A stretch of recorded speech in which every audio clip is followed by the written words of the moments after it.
Hi viewers, this is our second time now into Aomori because we wanted to come back to be in the snow, and also we wanted to make sure that we didn't miss out on one of the main attractions, which is Mount Hakkoda. And as you can see, it started to snow, really did start to snow. As we got out of the train station, it just bucketed down.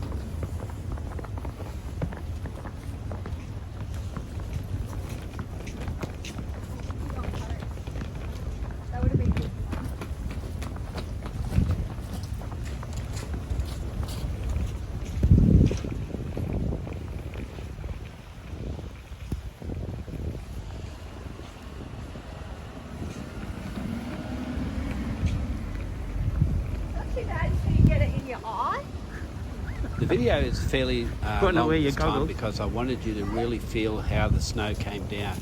And as we were walking on the pathway, I wanted you to see what it was like before when we were looking at the police station in the police car. And then we realised when we got there that a news crew was standby wanting to film all the foreigners who arrived, because I guess they were very interested. Why are these people here in the snow? Yeah.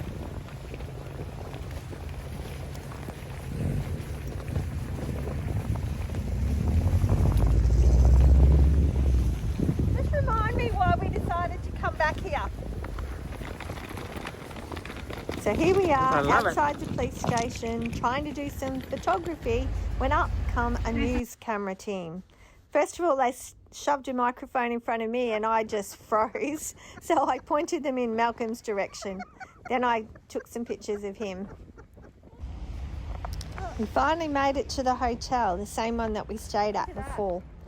We decided we'd head down to the convention centre and have a look down there. Just as I actually it was on the way back from the convention centre, almost to the hotel, that I realised my glasses were missing out of my pocket. Uh-oh. Yes, and what did we have to do? We had to go back through and look in every little bit of snow, and I didn't think we'd find them, but we did. And we did.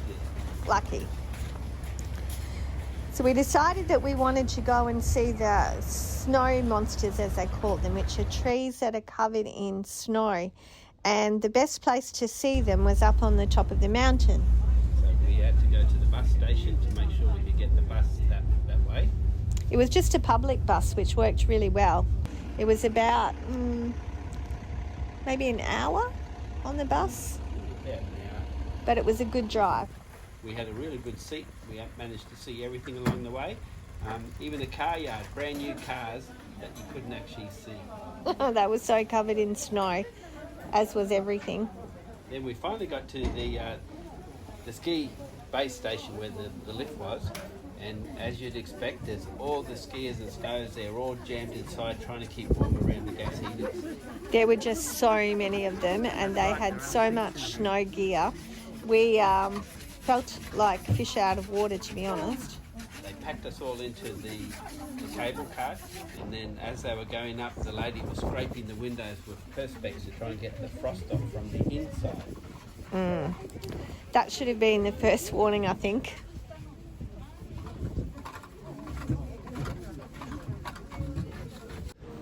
So we made it to the top station, and we all piled out, and then we wanted to go outside and actually discover where the snow monsters were. The top station has two parts to it. There's a little area where they put all their skis, their boots, the snowboards, and the other area is where you try and regroup yourself to keep warm. So we found the other side. We went to walk out, and then it hit us. The blizzard was just so severe. The wind was so strong. We saw some snow monsters in a distance. Really, it wasn't a distance. They were really up close. But by the time we got there, it was just almost unbearable to keep going.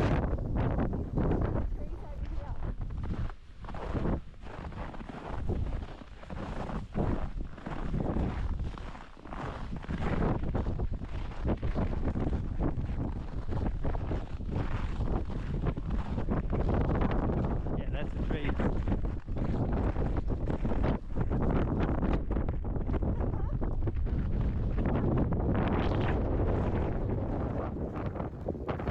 The wind and the snow were just so crazy outside. We just couldn't stay out there, which was such a shame. So we wanted to get a lot more pictures.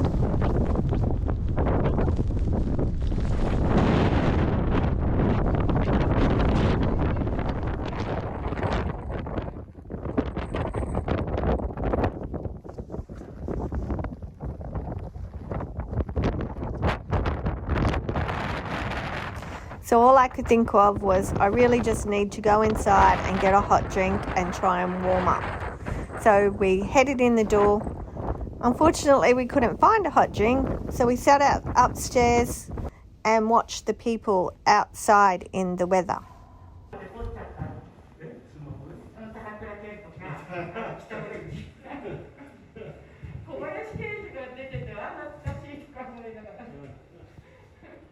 Really? What the hell are they thinking?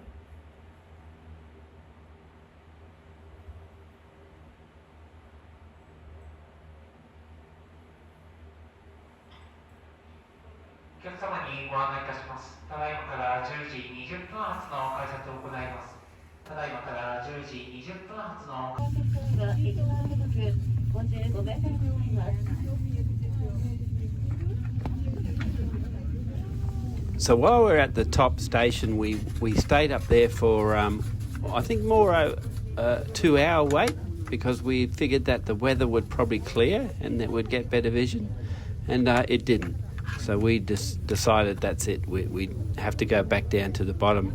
So again, there was a wait for the cable to get all the way to the top. Once we got to the top, we all got loaded on, and then down we went. And to our surprise, when we got down there, it looked like someone had badly hurt themselves. Probably one of the skiers who had actually gone up with us in the early morning. Looked like it was an Australian, bad break of his leg. So it looks like it was a very sad day for him. From there, we went to the bus, and we headed off then to another onsen, one of the other famous ones in that area. I was excited to get to the onsen because I really liked the Japanese onsen, but this one was very, very old. We had a quick look around. We decided that we didn't have enough time, so we just headed for the ramen area and ordered some ramen. We had to do it out of a machine.